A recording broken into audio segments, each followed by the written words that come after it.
Bonjour tout le monde, donc bienvenue dans ma vidéo. Aujourd'hui, je vais vous expliquer comment est-ce que j'organise mes voyages. Ça fait plusieurs personnes qui me le demandent. À chaque fois que j'en parle, on me demande comment tu fais pour organiser tout ça, ça doit te coûter cher, est-ce que tu demandes à une agente de voyage, etc. Donc aujourd'hui, je vous montre comment on fait pour voyager comme moi je le fais, c'est-à-dire en backpack, comme on dit, avec un budget pas trop élevé, mais qui finit quand même par nous faire vivre de magnifiques aventures, puis à découvrir la culture locale. Quand moi je prends mes notes comme ça, que je fais mes recherches puis que je prends des notes, j'ai ici mon plan de voyage. Donc celui-là ici, il est vide, donc c'est mon document de base. Donc j'ai ici le nom du pays, le nom des arrêts, mes auberges, les activités. On va passer au travers de ça tout au long de la vidéo. Donc on va commencer. Ma première étape, c'est évidemment de choisir un pays qui nous attire, que ce soit parce que il y a un événement, on a de la famille là-bas, ou tout simplement que c'est un pays qu'on trouve intéressant. Donc, il n'y a pas plus simple que ça. La deuxième étape, c'est de vérifier sur un site gouvernemental si le pays en question est sécuritaire. Comme par exemple, moi, vu que je viens du Canada, je vérifie toujours sur Voyage Canada. Donc, je vais le faire avec vous ici. On va prendre l'exemple de si on veut aller au Venezuela, que ça va être écrit en rouge, donc évitez tout voyage. Donc moi-même, je vous conseille pas d'y aller, à part peut-être si vous avez une connaissance là-bas qui peut vous guider, puis comme que vous restez avec elle vraiment tout le temps. Mais sinon, moi, en tant que voyageuse seule la plupart du temps, j'irai pas. Ensuite, on va prendre par exemple le Vietnam. Donc ici, ça va nous afficher en jaune. Faites preuve d'une grande prudence. Ça veut dire que il faut prendre des grandes précautions parce qu'il peut y avoir des crimes mineurs comme des petits vols, de pickpocket ou peu importe. Donc on fait attention, on barre bien toutes nos affaires. Quand il y a des casiers dans les auberges, on s'en sert. On garde bien toutes nos choses avec nous. On veut pas non plus mettre par exemple des colliers en or ou des bouteilles avec des diamants ou peut-être une grosse montre qui a l'air à de grande valeur pour pas attirer le regard des voleurs. Une petite astuce, un petit tip pour vous aider. Moi, j'apporte toujours avec moi, c'est comme un petit sac banane ou en tout cas un petit sac vraiment tout petit que je peux cacher en dessous de mes vêtements, même juste sur nous, comme ça, ça nous permet de garder nos objets précieux avec nous, soit notre passeport, notre argent, peut-être même notre téléphone cellulaire, puis tout ce qu'on veut vraiment pas perdre, puis qu'est-ce qui est très important. Donc ensuite, il y a les pays qui sont en vert, comme ici le Luxembourg. Prenez des mesures de sécurité normales. Ça nous indique juste que c'est un pays sécuritaire, mais qu'il faut quand même faire attention, par exemple, de juste pas laisser traîner nos affaires partout, quand on sort de notre auberge ou de notre hôtel pour la journée, de ramasser nos choses, juste des petits trucs normaux comme ça qu'on ferait à tous les jours. Donc, ma troisième étape, c'est de vérifier s'il n'y aurait pas des événements ou des festivals ou peu importe autres activités spéciales auxquelles on aimerait participer lors de notre voyage qui pourraient se dérouler dans le pays en question. Par exemple, dans mon prochain voyage, il y a la Thaïlande, en plus du Vietnam. Puis en Thaïlande, je sais qu'il va y avoir le fameux Chiang Mai Festival des Lanternes. Donc si vous avez écouté le film de réponse, vous savez c'est quoi. Donc moi, c'est un événement auquel je veux vraiment participer. Donc je vais noter la date puis organiser mon itinéraire autour de cet événement-là. Donc, ma prochaine étape, c'est d'ouvrir une carte interactive, que ce soit Google Maps ou n'importe quelle autre, il y en a beaucoup. Moi, je prends beaucoup Google Maps parce que je trouve que c'est bien fait. Donc, on l'ouvre, on se rend sur le pays en question. Donc, on va prendre le Vietnam ici comme exemple. Puis, on regarde un peu les villes qui sortent du lot. Donc, ici, par exemple, on aurait Hanoï, Haiphong. On peut regarder les plus petites aussi, comme Hoi An, etc. C'est comme juste de se familiariser visuellement avec le pays. Ça ressemble à quoi? Les plus grosses villes, elles sont où sont les plages, si on veut y aller, où sont les montagnes, etc. Juste savoir à quoi ça ressemble ce pays-là. La cinquième étape, en continuant notre recherche sur Internet ou en demandant à des connaissances qui sont peut-être déjà allées, des endroits touristiques à ne vraiment pas manquer. Par exemple, si vous allez à Paris, mais vous voulez pas manquer la Tour Eiffel, des choses comme ça. Donc, on note ici s'il y aurait des activités ou des points touristiques très importants qu'on ne veut pas manquer, ainsi que des villes qui nous intéressent le plus. La sixième étape, à partir des points qu'on a sélectionnés, de faire un premier itinéraire. Moi, l'application que j'utilise le plus souvent quand je fais ça, c'est une application qui s'appelle Polar Steps, juste ici. Donc ça, c'est mon application préférée quand je voyage. Dans le fond, c'est connecté avec votre téléphone cellulaire, puis ça vous traque en tout temps. Comme ça peut vous montrer, après votre voyage, tout le parcours que vous avez fait. Moi, j'aime vraiment ça parce que c'est super visuel, puis c'est facile de montrer aux gens, ah, tu sais, t'es allé où? Fait que là, je leur montre avec cette application-là, fait que c'est vraiment le fun. Fait que, en tout cas, je vous laisse découvrir ça si jamais ça vous intéresse. Puis en plus, on peut planifier des voyages futurs. Donc c'est exactement ce que j'ai fait ici. Au début, j'avais plein de points un peu pêle-mêle à travers ces pays-là. Puis comme une constellation, je relis les points pour me faire un bel itinéraire le plus optimisé possible. On essaie que ça parte pas dans tous les sens parce que sinon on va perdre du temps et de l'argent. Donc, je vous donne aussi une autre petite astuce pour créer votre itinéraire. Lorsque vous allez choisir votre ville de départ et d'arrivée, si on y va en avion, c'est important de prendre en compte que les vols à partir des plus grosses villes, donc soit les capitales ou les métropoles, sont souvent moins chers parce qu'il y a plus de gens qui partent à partir de là. Donc, c'est un petit truc à noter si votre itinéraire vous le permet, évidemment. Donc, ma 7e étape, c'est de se fixer un budget puis une durée approximative de voyage. Donc, par exemple, si on a besoin de revenir pour Noël ou pour la fête de quelqu'un, etc. Moi, c'est à cette étape-ci que je définis tout ça. On peut, encore une fois, le noter dans notre plan de voyage. La 8e étape, à partir de nos petits points qu'on a choisis dans notre itinéraire, on fait une deuxième recherche de lieux qui nous semblent attirants. Donc, on prend chaque ville, puis on les recherche un peu sur Internet. Donc, je vais vous faire un petit exemple. Voici ici mon document que j'utilise pour mon prochain voyage. Donc, on va donner un exemple ici avec Hanoï. Donc, si on fait une petite recherche, on peut voir ici que c'est la capitale du Vietnam. Donc, juste une petite recherche comme ça nous donne beaucoup d'informations. Puis là, ben, on voit des images qui commencent à passer. Donc, on peut aller voir dans Google Images pour regarder ça ressemble à quoi, si ça nous donne envie d'y aller. Donc, au moment de chercher les activités, donc on va ici dans choses à faire et à découvrir. Puis on va voir ici qu'il y a beaucoup de temples, beaucoup de musées, beaucoup de parcs nationaux, de lacs, etc.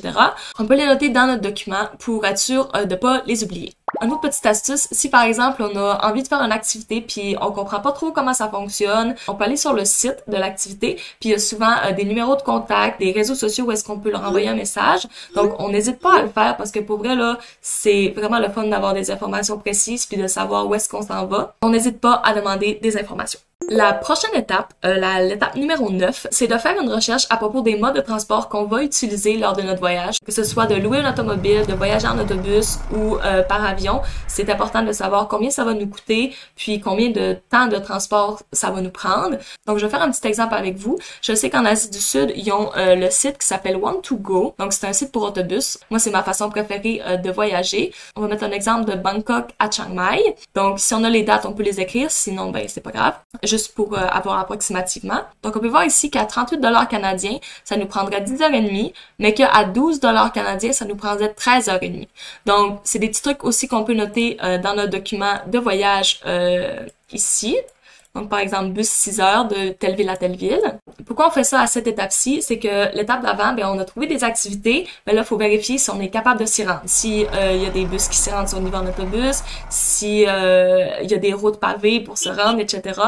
Parce que ça arrive parfois que, par exemple, on veut faire une activité, puis on se rend compte que c'est 5 heures de transport y aller, puis 5 heures de transport revenir. Donc, ça peut être super long pour le peu de temps qu'on va y passer. Donc, peut-être que ça vaudra pas la peine. Donc, à partir de cette recherche-là, la prochaine étape est d'affiner notre itinéraire, de le réviser justement si on est capable de se rendre dans les endroits qu'on veut aller. Donc, juste de confirmer si tout fait bien du sens. La prochaine étape, à partir de Google, de Booking.com ou de Hostel World ou d'encore plein d'autres, il y en existe plein, de taper le nom de chaque ville, puis de vérifier les établissements où est-ce qu'on va dormir, que ce soit auberge de jeunesse, hôtel, Airbnbs, guest house, site de camping même, peu importe quand vous aimez voyager, pour comparer les hébergements qui nous conviendraient le mieux. Donc moi, quand je fais mes recherches de ça, je regarde beaucoup le prix, l'emplacement, la propreté, le confort, les services offerts, que ce soit le déjeuner inclus, les tours de la ville qui peuvent être inclus, la cuisine aussi, on va en parler plus tard,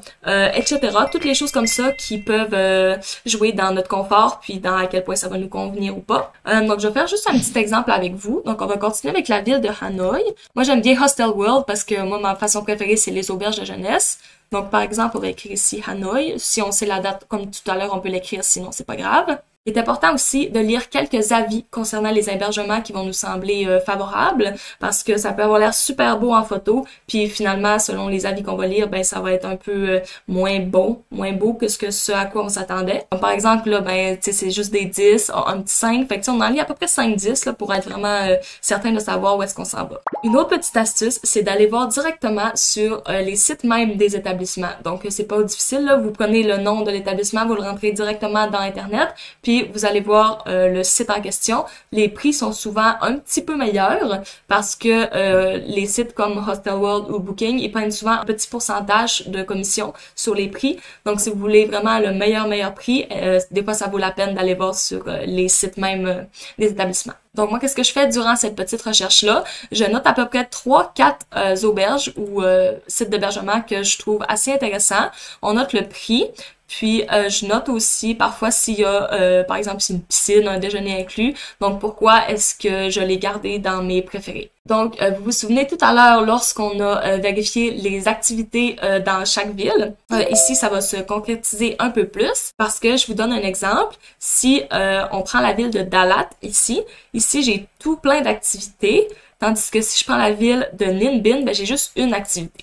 Donc, si on y va par principe, c'est sûr que dans la ville de Dalat, je vais avoir besoin de plus de jours pour faire toutes les activités, tandis qu'à Ninh Binh, ben ça va peut-être être 1 ou 2 jours parce que j'ai pas besoin de passer 3 semaines là pour le peu de choses qu'il y a à faire. Donc on note un peu à peu près combien de jours est-ce qu'on aimerait passer. La prochaine étape, la 13e étape, c'est ici que tout se concrétise. C'est ici qu'on sort la fameuse feuille de calcul Excel. Moi je me sers d'Excel, c'est sûr qu'il en existe plein d'autres, plein d'applications. Donc voici ma feuille de calcul. Chaque couleur est un pays, parce que moi j'aime bien quand tout est facilement comprenable visuellement. Donc j'écris ici chaque nom des villes où est-ce que je vais m'arrêter. Donc le temps passé ici qu'on a défini l'étape d'avant, le prix par nuit des auberges qu'on a trouvé aussi, ce qui va se calculer tout seul puis nous donner le prix que cette ville-là va nous coûter en hébergement. Avec la recherche qu'on a faite à propos des transports, on peut aussi noter le prix des transports ainsi que le temps. Puis à la toute fin, ça va s'additionner ici. Là, j'ai pas encore tout terminé complètement. Là. Il me reste encore 6 mois avant ce voyage-là, donc j'ai du temps, je suis pas pressée. D'ailleurs, une petite astuce de vous prendre un peu d'avance, de pas faire ça à la dernière minute, parce que justement, si on veut être sûr de bien planifier, ne rien oublier, bien double-checker toutes nos informations, c'est bien de se prendre quelques temps à l'avance. Là, moi, je suis 6 mois à l'avance, c'est quand même beaucoup d'avance.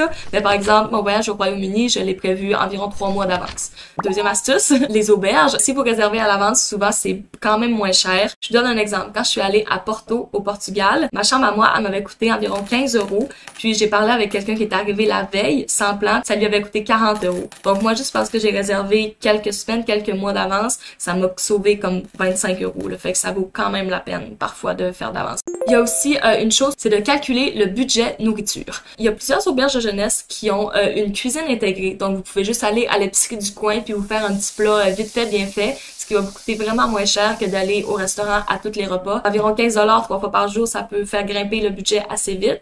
Donc c'est pour ça que moi j'aime bien faire ça. La manière qu'on peut le faire avec cette feuille de calcul-là, c'est vous rentrez votre budget ici. Donc je vous donne un petit exemple. Si j'ai mis 3 000 $ de budget puis que mon total au final est de ça, il va me rester 350 $ qu'on peut diviser par le nombre de jours total ici. Ce qui va vous donner un total par jour pour manger. Donc évidemment, si vous finissez avec 30 cents par jour pour manger, ben ça va peut-être être pas assez. Vous allez devoir sûrement augmenter le budget ou retirer des activités ou peu importe pour être capable de survivre durant votre voyage. Donc la prochaine étape, c'est de ne surtout pas oublier les dépenses qui peuvent jouer beaucoup dans votre budget. Il y a quelques trucs comme par exemple le visa de voyage. Quand je suis partie en Europe, en tant que Canadienne, je pouvais pas rester plus que 3 mois dans l'espace Schengen. Donc j'ai dû aller me chercher un visa pour pouvoir rester 1 mois de plus, ce qui m'a coûté 200 $ pour le rendez-vous et le visa lui-même. Donc 200 $ pour quelqu'un avec un budget serré, ça peut être beaucoup. Donc c'est à prendre en compte. Chaque pays a des règles différentes, donc c'est important d'aller voir sur les sites. Donc sur Voyage Canada, quand on cherche le pays, ça peut nous informer en tant que Canadienne. Là, je donne mon exemple, là, mais si on a besoin d'un visa pour entrer dans le pays. Ensuite, il y a les assurances voyage. C'est important d'en prendre parce que les imprévus, ça arrive vite, puis ça peut faire vraiment mal. Comme, tu sais, si vous faites une activité puis vous vous blessez, ben, une assurance voyage, ça peut vraiment faire du bien. Même si c'est juste une petite assurance de frais médicaux, encore une fois, le prix de l'assurance va dépendre de toutes les assurances que vous prenez. Il y en a beaucoup, soit les assurances médicales, les assurances bagages, les assurances annulation de voyage, etc.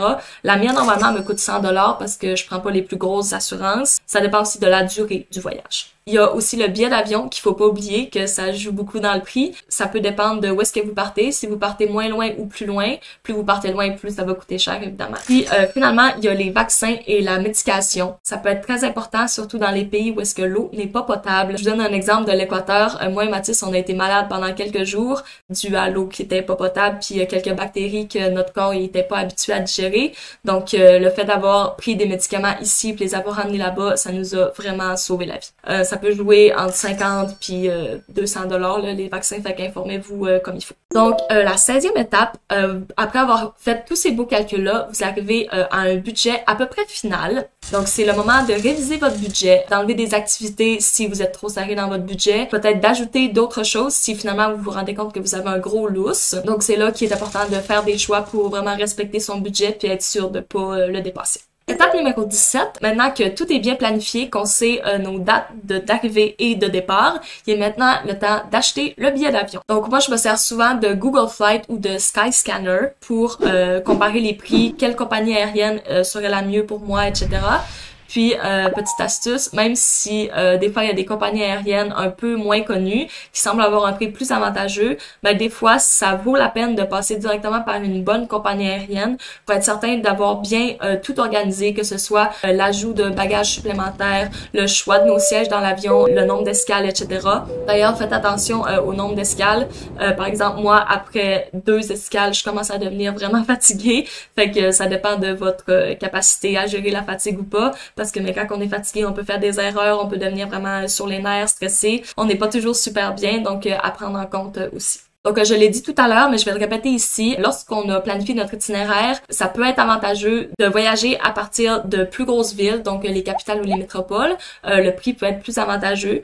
Puis, deuxième tips, si votre itinéraire vous le permet, de faire une boucle, parce que ça peut vraiment coûter moins cher un aller-retour à partir du même aéroport. Un petit exemple comme ça, quand j'ai été au Royaume-Uni, je suis atterrie à Londres, j'ai fait toute ma grosse boucle comme ça ici, puis je suis repartie à partir de Londres, puis ça m'a sauvé environ 200 $ de billets d'avion que si j'étais repartie, par exemple, du nord de l'Écosse ou de l'Irlande. Donc, ça peut être vraiment le fun à regarder. Aussi, selon la date, 1 ou 2 jours avant ou 1 ou 2 jours après les itinéraires qu'on a fixés. Si vous êtes flexible, ça peut valoir la peine de jeter un petit coup d'œil. Parfois, on peut sauver 50 ou 100 $ là, juste parce qu'on arrive une journée avant ou qu'on part une journée après. Étape numéro 18, selon qu'est-ce que vous préférez, vous avez 2 choix qui s'offrent à vous. Soit de tout réserver, puis comme ça vous arrivez là-bas, vous avez la tête tranquille, vous savez où vous allez. Soit d'arriver là-bas avec juste un plan, rien n'est réservé, mais vous vous laissez porter par la vague, puis vous laissez les choses arriver. Moi, mon option préférée, c'est l'option numéro 1.